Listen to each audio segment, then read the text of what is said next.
And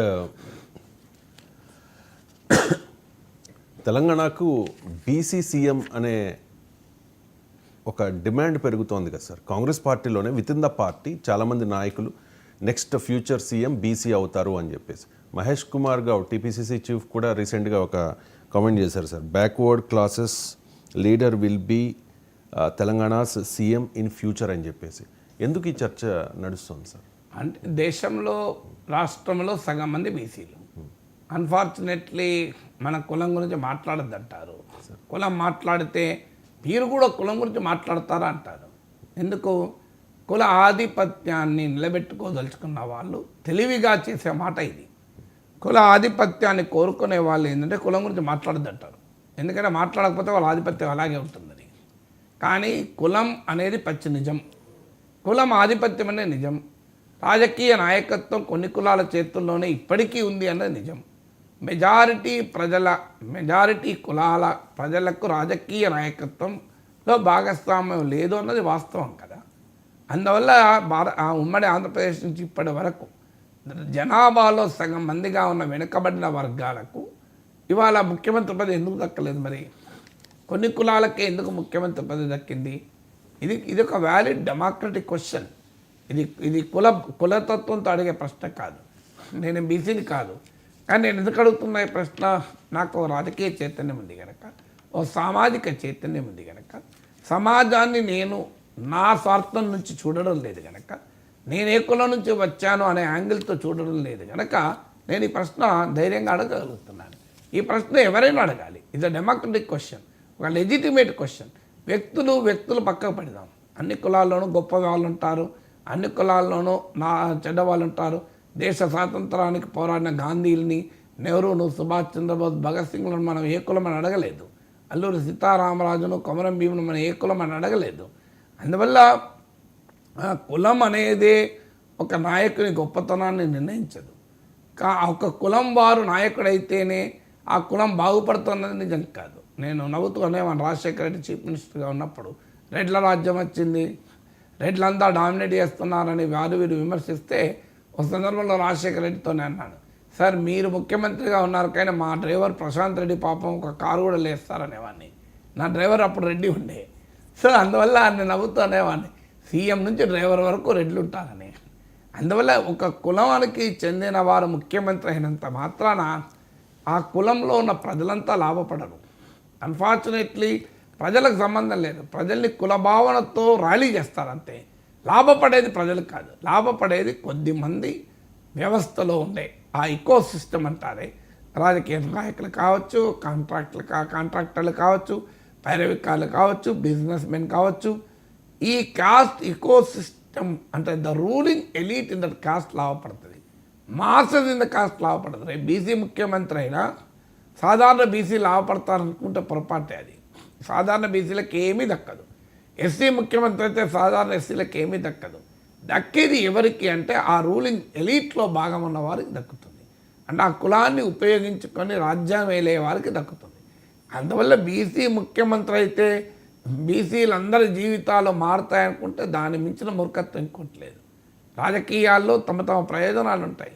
నేను ఒకరోజు శాసన మండలిలో రజకుల సంఘ బహిష్కరణ గురించి, ధోబీఘాట్ల గురించి, రజకుల సమస్యల గురించి చాలా గట్టిగా మాట్లాడాను. అన్ఫార్చునేట్లీ రజక సామాజిక వర్గానికి చెందిన మంత్రి కూడా నాకు సపోర్ట్ చేయలేదు. ఎందుకంటే మంత్రి కనుక తన ప్రభుత్వాన్ని డిఫెండ్ చేసుకోవాలి కనుక, తమ నాయకుడిని సమర్థించాలి కనుక నేను రజకుల తరఫున నేను మాట్లాడాను. రజక సామాజిక వర్గం నుంచి వచ్చిన మంత్రి మాట్లాడతలేడు. ఏ ఒక్క బీసీ నాయకుడు మాట్లాడలే నేను రజకుల సమస్యలపైన మాట్లాడినప్పుడు. అలాగే రిలయన్స్ ఎయిర్ సలూన్స్ పెడుతుంది అని వార్త వచ్చినప్పుడు, నాయి బ్రాహ్మణుల సమస్యలపైన మాట్లాడినప్పుడు విచిత్రమైన ఒక్క బీసీ మంత్రి కూడా మాకు మద్దతుగా రాలే. వచ్చింది ఒక్క బీసీ మంత్రి కూడా. ఎందుకు? వారి రాజకీయ ప్రయోజనాల ముందు తమ కులం వారైనా పట్టించుకోరు. అందువల్ల అల్టిమేట్గా కులం అనేది అన్నం పెట్టదు. కానీ సామాజికంగా చూసినప్పుడు సామాజిక reality, social reality, political reality మధ్య ఎంతో కొంత సారూప్యత ఉండాలి. కానీ సమాజంలో మెజారిటీగా ఉన్న ప్రజల రాజకీయ భాగస్వామ్యం కూడా ప్రజాస్వామ్యం అవుతుంది. అది మన సమాజంలో లేదు. కొన్ని కులాల చేతుల్లోనే రాజకీయ అధికారము ఇవాళ కేంద్రీకృతమై ఉన్న మాట నిజం. అయితే ఇప్పుడు ఎందుకు ఈ మాట వస్తుంది? ఈ మాట రావడానికి ఇప్పుడు కారణం ఏంటి? మరి కాంగ్రెస్ పార్టీలో పొన్నాల లక్ష్మయ్యను 2014లో పీసీసీ ప్రెసిడెంట్గా చేసి ఎన్నికలకు పోతే బీసీలైనా ఓట్లేశారా? పోనీ నినగా మొన్న భారతీయ జనతా పార్టీ మేము బీసీ ముఖ్యమంత్రి చేస్తామని ఎన్నికలకు పోతే భారతీయ జనతా పార్టీ ప్రజలు పట్టం కట్టారా? అలాగే మీకు తెలుగుదేశం పార్టీ ఆర్ కృష్ణని ముందు పెట్టి బీసీని మేము ముఖ్యమంత్రి చేస్తా అంటే ప్రజలు ఓట్లేశారా? ఆ పార్టీలు కూడా ఏం చేస్తాయో మళ్ళీ గమనించండి మీరు. తెలుగుదేశం పార్టీ బీసీని ముఖ్యమంత్రి చేస్తామని ఆర్ కృష్ణ ముందు పెట్టి ఎన్నికలకు పోయింది. ఎన్నిక అయినాక ఆర్ కృష్ణ ఎమ్మెల్యే అయ్యాడు. కనీసం తెలుగుదేశం శాసనసభాపక్ష నేతగా చేశారు ఆయనను. ముఖ్యమంత్రి చేస్తామని హామీ ఇచ్చినప్పుడు శాసనసభాపక్ష నేత చేయాలి కదా, ఎందుకు చేయలేదు తెలుగుదేశం? ఆంధ్రప్రదేశ్లో బీసీని ముఖ్యమంత్రి చేస్తాను ఎందుకు చెప్పలేదు తెలుగుదేశం? అక్కడ మాత్రం బీసీని ముఖ్యమంత్రి చేద్దాం పొరపాటు కూడా చెప్పరు. ఇప్పటికైనా ఆంధ్రప్రదేశ్లో టీడీపీ కానీ వైసీపీ కానీ బీసీని ముఖ్యమంత్రి చేస్తామని చెప్పమనండి. ప్రాక్టికల్గా సాధ్యమా? ఆంధ్రప్రదేశ్ రాష్ట్ర అధ్యక్షుడిగా బీసీని పెడతారు. ఎందుకంటే అది దానికేం పవర్ ఉండని పదవి కదా, అది అచ్చెన్నాయుడు ఉన్నా పల్లా శ్రీనివాస్ ఉన్నా దానికేం పవర్ ఉంటుంది? సో పవర్ ఉండేది చంద్రబాబు నాయుడు దగ్గర ఉంటుంది, లోకేష్ దగ్గర ఉంటుంది. మరి అక్కడ ఎందుకు బీసీ ముఖ్యమైన నినాదం రాదు? ఎందుకంటే ఆడ పెట్టలేరు. టీడీపీ చేయదు, వైసీపీ చేయదు, ఇంపాసిబుల్. సో మీకు బీజేపీ బీసీని ముఖ్యమంత్రి చేస్తా అన్నారు. ఎన్నికలు జరిగినాయి. ఏం చేశారు? ఎన్నికల దగ్గర పడ్డాక ప్రఖ్యాత బీసీ నాయకుడుగా ఉన్న మండిదని మార్చి కిషన్ రెడ్డి చేయలేదా పార్టీ అధ్యక్షుడిగా? మరి మీ బీసీ ముఖ్యమంత్రి నినాదం ఎక్కడ పోయింది? పోనీ శాసనసభా పక్షం ఏర్పడింది, శాసనసభా పక్ష నేతగా బీసీని చేశారా మీరు? మహేశ్వర్ రెడ్డిని చేశారు. మళ్ళీ అక్కడ ఎందుకు బీసీని చేయలే? ఓ బీసీ ఎమ్మెల్యే శాసనసభా పక్షాన్ని నేను మహేశ్వర్ రెడ్డి సామర్థ్యాన్ని ప్రశ్నించడం లేదు. సో ఆయన చాలా సమర్థుడైన నాయకుడే.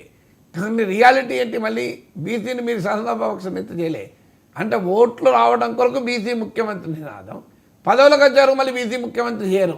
బీసీ శాసనసభాపక్ష నేతగా కూడా బీసీని చేయరు. విచిత్రం ఏంటంటే, సో ఇది రాజకీయం అలా ఉంటుంది. ఎందుకుంటుంది అంటే రాజకీయాల్లో బీసీ అన్న పదం ఓట్లు తేవడానికి ఏమాత్రం ఉపయోగపడితే ఆ మేరకు ఉపయోగించుకుంటారు. కానీ అల్టిమేట్గా బీసీ ప్రాతిపదికనే రాజకీయ పార్టీలు నడవవు. అందువల్ల ఇప్పుడు ఎందుకు అంటున్నారంటే రేవంత్ రెడ్డి ఆ సీట్లో కూర్చున్నాడు కనుక ఆయన బలహీనపరచడానికి ఏ నినాదం ఉపయోగపడుతుందని ఎత్తుగడగా ఇవాళ బీసీ ముఖ్యమంత్రి నినాదం తెస్తున్నారు. ఏం ముఖ్యమంత్రి ఖాళీ ఉందా? సో మరి శాసనసభా పక్ష నేతగా రేవంత్ రెడ్డి ఎన్నికైన రోజు మరి ఈ డిమాండ్ ఎందుకు లేదు? ఎక్కడ పోయింది? సో అందువల్ల ఇప్పుడు ఆ డిమాండ్ ముందుకు తెచ్చేది కేవలం ఒక రాజకీయ నినాదం. రేవంత్ రెడ్డిని ఎలా దెబ్బతీయాలి అనుకునేవారు వ్యూహాత్మకంగా చేసేటువంటి వ్యాఖ్య. అందుకే రేవంత్ రెడ్డి కౌంటర్ చేశాడు.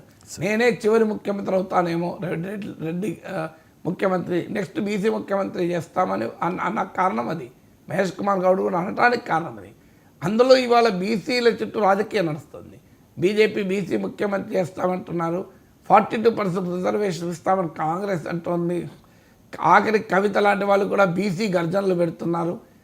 అందువల్ల కాంగ్రెస్ పార్టీలో కూడా ఆ డిమాండ్ ముందుకు రావడానికి కారణం కూడా అది. అందువల్ల అల్టిమేట్గా సమాజంలో ప్రజలందరికీ కులం ఉపయోగపడదు, కొద్దిమందికి కులం ఉపయోగపడుతుంది. అయినప్పటికీ కూడా సమాజంలో అన్ని వర్గాలకు రాజకీయ అధికారంలో భాగస్వామ్యం రిప్రజెంటేటివ్ ఎగ్జాక్ట్గా సేమ్ ఉండాలని అంటలేను, కానీ భాగస్వామ్యంలో ప్రాతినిధ్యం ఉండడం కూడా డెమోక్రసీ డీపెండ్ కావడానికి కారణం. వ్యక్తులతో సంబంధం లేదు. అది ఎవరు ముఖ్యమంత్రి అనే యాంగిల్లో కాకుండా ఒక వ్యవస్థగా చూసినప్పుడు సమాజంలోని ముఖ్యమంత్రులే కాదు, సమాజంలోని అన్ని అంశాల్లో కూడా అన్ని కులాల వారికి ఉండాలి.